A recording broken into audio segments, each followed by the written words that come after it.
పోయిన చోటే వెతుక్కోమన్నది అనాదిగా వస్తున్న సామెత. అలాగే వైసీపీ కూడా ప్రయత్నాలు చేస్తున్నట్లుంది. అందులో భాగంగా ఎక్కడైతే హిందూ సమాజానికి దూరమయ్యామో అక్కడి నుంచి ప్రత్యర్థిని ఇరుకున పెట్టడానికి ఏ దారి దొరికినా వైసీపీ పార్టీ నేతలు వదిలిపెట్టడం లేదు. టీటీడీలోని తమ కోవర్టుల సాయంతో ఎప్పటికప్పుడు ప్రస్తుత కూటమి ప్రభుత్వాన్ని చికాకు పెట్టడానికి ప్రయత్నాలు చేస్తూనే ఉన్నారు. అయితే ఇప్పటికే గోవుల మరణాల విషయంలో వైసీపీ నేత భూమన కరుణాకర్ రెడ్డి పెద్ద ఎత్తున రచ్చ చేసి అబాసుపాలయ్యారు. తాజాగా దర్శన క్యూ లైన్లలో సౌకర్యాలు సరిగా లేవంటూ వైసీపీ చోటా నేత నానా హడావిడి చేశారు. అయితే అది కూడా బూమ్రాంగ్ అవటంతో వైసీపీ పూర్తిగా డిఫెన్స్ లో పడిందంటున్నారు.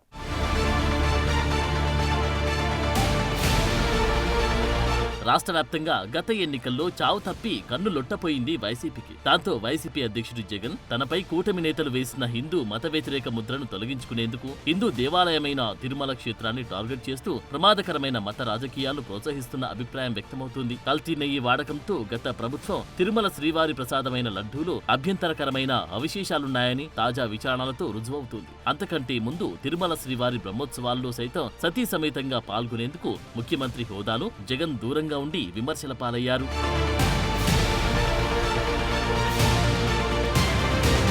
అలాగే భక్తుల పట్ల అనుచితంగా వ్యవహరించడంతో పాటు అప్పటి ఈవో ధర్మారెడ్డి టీటీడీలో ఇష్టానుసారంగా వ్యవహరించారన్న ఆరోపణలున్నాయి. వైసీపీ నేతలు రోజా, పెద్దిరెడ్డి, చెవిరెడ్డి, భూమణల దందాలతో హిందూ సమాజం వైసీపీని తీవ్రంగా వ్యతిరేకించే పరిస్థితులు ఏర్పడ్డాయి. టీటీడీ నిధులను పప్పు బెల్లాలా దుర్వినియోగం చేయడంతో పాటు చివరి 6 నెలల కాలంలో ఏకంగా 1600 కోట్ల రూపాయల ఇంజనీరింగ్ పనులకు మంజూరు చేశారు. అయితే కూటమి ప్రభుత్వం అధికారంలోకి వచ్చిన తర్వాత వచ్చిన పాలక మండలి చైర్మన్ బిఆర్ నాయుడు వైసీపీ నాయకుల కమిషన్ల వ్యవహారాన్ని బట్టబయలు చేస్తున్నారు. ఈ వ్యవహారాలన్నీ వైసీపీ హయాంలోని టీటీడీ మాజీ చైర్మన్లకు, వైసీపీ ముఖ్య నేతలకు చుట్టుకునే పరిస్థితులు నెలకొన్నాయి.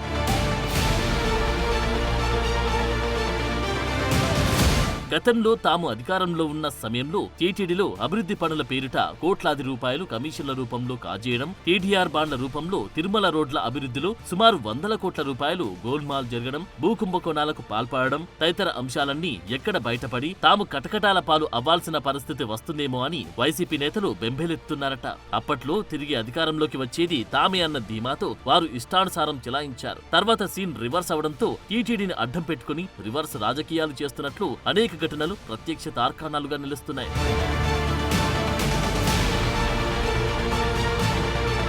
సిట్ దర్యాప్తు బృందం కల్తీ నెయ్యి కేసులో మొదటి ఛార్జ్ షీట్ వేసింది. రెండో ఛార్జ్ షీట్ త్వరలో వేయనుంది. ఇందులో టీటీడీ మాజీ ధర్మకర్తల మండలి పాత్రతో పాటు ఉద్యోగుల పాత్ర బయటపడే అవకాశం ఉంది. దాంతో పాటు మద్యం కుంభకోణంతో పాటు అనేక కేసులు వైసీపీ నేతలను ఉక్కిరిబిక్కిరి చేస్తున్నాయి. మద్యం కేసుల్లో కూడా ఉమ్మడి చిత్తూరు జిల్లా నాయకుల పాత్ర ఎక్కువగా ఉన్నట్లు విచారణలో వెలుగు చూస్తుంది. అదే సమయంలో కడపలో మహానాడు విజయవంతం కావడంతో పాటు బహిరంగ సభకు ఏకంగా 5 లక్షల మందికి పైగా హాజరు కావడం కూడా వైసీపీ నేతల్లో గుబులు రేపుతుందట. అందుకే డైవర్షన్ పాలిటిక్స్ చేయడానికి టీటీడీని ఎంచుకుంటున్నారంట.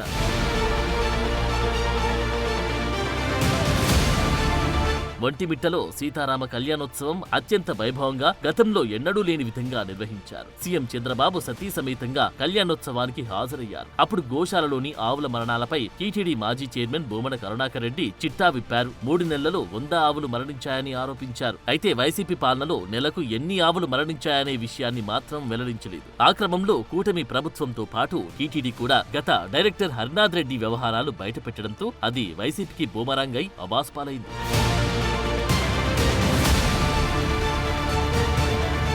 తాజాగా మహానాడు విజయవంతమైన మరుసటి రోజు తిరుమల క్యూలైన్లు భక్తుల ముసుగులో వైసీపీ నేతలు చేసిన టీటీడీ వ్యతిరేక నినాదాలతో ధార్మిక సంస్థ ప్రతిష్టను కావాలని పనిగట్టుకుని దిగజార్చే కార్యక్రమాన్ని చేపట్టినట్లుగా అర్థమవుతుంది. కాకినాడకు చెందిన అచ్చారావు అనే భక్తుడు శ్రీవారి దర్శనం కోసం క్యూలైన్లో ప్రవేశించి కనీసం అర్ధగంట సమయం కూడా కాకుండానే టీటీడీ చైర్మన్ డౌన్ డౌన్ అని అరచి గోల చేస్తూ భక్తులకు సౌకర్యాలు కల్పించాలి, కనీసం పాలు కూడా ఇవ్వడం లేదని తన తోటి ఉన్న భక్తులను రెచ్చగొట్టే ప్రయత్నం చేశారు. చేతులు పైకెత్తి నినాదాలు చేయమంటూ ప్రోత్సహించి దాన్ని వైసీపీ నేతల ద్వారానే వీడియో తీయించి సోషల్ మీడియాలో వైరల్ చేసే ప్రయత్నం చేశారు. టీటీడీ ప్రతిష్టను మంటగల్పేలా ఒక ప్రణాళికబద్ధంగా వ్యవహరించడంపై రాష్ట్ర ప్రభుత్వం కూడా చాలా సీరియస్ గానే స్పందించింది.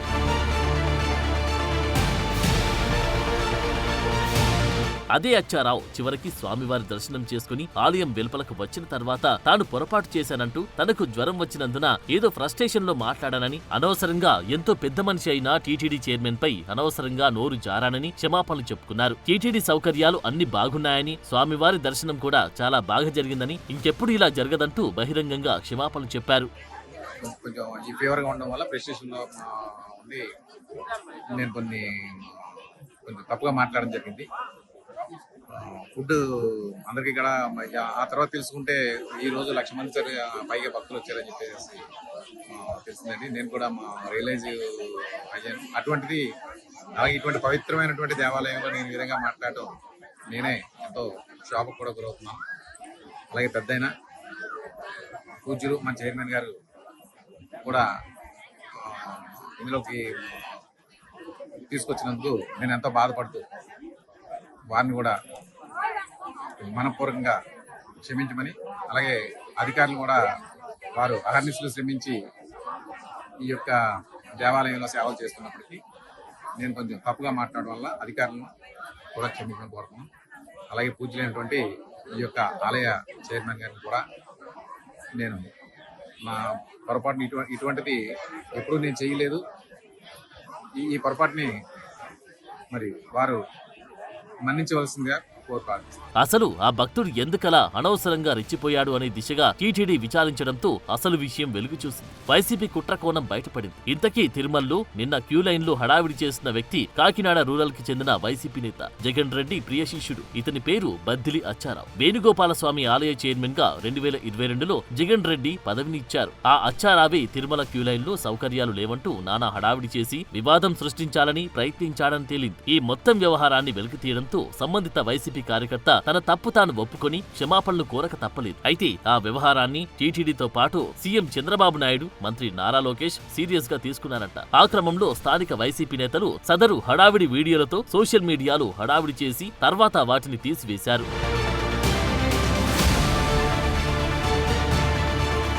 తిరుమలలో ఉన్నది 7 కొండలే కాదు 3 కొండలు మాత్రమే అని గతంలోని వివాదాస్పదమైన జీవోలు జారీ చేసిన వైసీపీ నేతలు టీటీడీ గోశాలలో గోవులు చనిపోయాయని, తమ హాయంలోనే జరిగిన తప్పులను ఇప్పుడు కూటమి ప్రభుత్వ హాయంలోనే జరిగినట్లు చిత్రీకరించే ప్రయత్నం చేస్తున్నారు. వారు పనిగట్టుకుని తిరుమలపైనే ఎందుకింత దుష్ప్రచారాలు చేస్తున్నారో తనకు తెలుసని, ఇలాంటి వాటిని సమర్థవంతంగా ఎదుర్కొని తిప్పికొట్టగలిగే సామర్థ్యం తనకు ఉందని స్వయంగా ముఖ్యమంత్రి చంద్రబాబు నాయుడు హెచ్చరిస్తున్నారు. అంటే టీటీడీపై ఆయనకున్న పట్టు ఎలాంటిదో, పరిపాలనపై ఉన్న అవగాహన ఏపాటిదో అర్థం చేసుకోవచ్చు.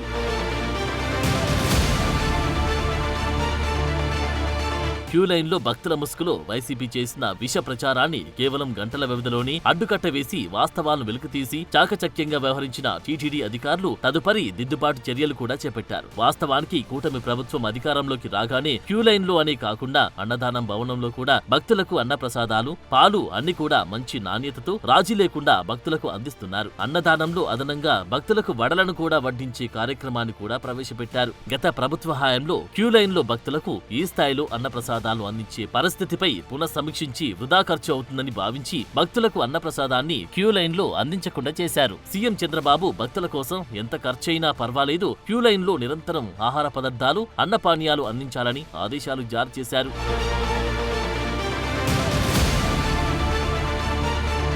రద్దీ సమయాలతో పాటు మామూలు రోజుల్లో సైతం టీటీడీ ఈవో శ్యామలారావు, అదనపు ఈవో వెంకయ్య చౌదరిలు నిత్యం round the clock queue line పరిశీలన స్వయంగా వెళ్తున్నారు. ప్రతి 100 మీటర్లకు ఒకచోట భక్తులకు అన్నదానంతో పాటు పాలు, కాఫీ, మజ్జిగ అందించి ఏర్పాటు చేశారు. దీంతో పాటు అలిపిరి, శ్రీవారి మెట్టు మార్గంలో కూడా భక్తులకు మజ్జిగ అందిస్తున్నారు. క్యూ లైన్ లో ఎక్కువ సమయం ఉండకుండా చర్యలు తీసుకుంటున్నారు. కొండపై ప్రక్షాళన అంటున్న ముఖ్యమంత్రి ఆశయాలకు అనుగుణంగా ఆయన ఇచ్చిన మాటకు కట్టుబడి టీటీడీలు ప్రతి విభాగాన్ని గాడిన పెట్టే విధంగా ధర్మకర్తల మండలి అధికారులు చర్యలు తీసుకుంటున్నారు.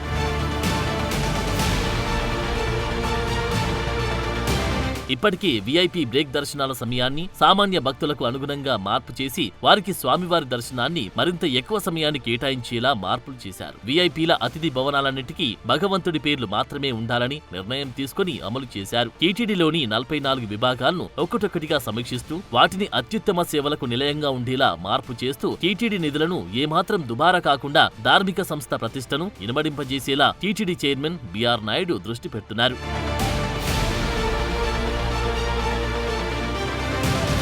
అయితే తనకు టీటీడీలో 2000 మంది ఉద్యోగులు నిరంతరం వేగుల్లా పనిచేస్తున్నారని మాజీ ఎమ్మెల్యే భూమన కరుణాకర్ రెడ్డి బహిరంగంగా ప్రకటించారు. వారు ఎవరన్న దానిపై టీటీడీ పాలక మండలి దృష్టి సారించడం లేదు. నిజంగానే భూమన మనుషులు కీలక స్థానాల్లో ఉన్నారంట. ఉన్నతాధికారులకు వ్యక్తిగత కార్యదర్శులుగా పనిచేస్తూ ఉన్నతాధికారులకు వచ్చి సమాచారాన్ని అధికారి కంటే ముందు ప్రతిపక్ష నేతలకు అందిస్తున్నారంట. చిన్న లోపాలను భూతద్దంలో చూపించి హడావిడి చేయడానికి వీలుగా అవసరమైన సమాచారాన్ని అందిస్తున్నారంట. ఇలాంటి స్థితిలో ఇప్పటికైనా క్షేత్రస్థాయిలో పాతుకుపోయి పనిచేస్తున్న వారిపై చర్యలు తీసుకోకపోతే తిరుమల కేంద్రంగా కూటమి ప్రభుత్వంపై దుష్ప్రచారం మాత్రం తప్పదంటున్నారు.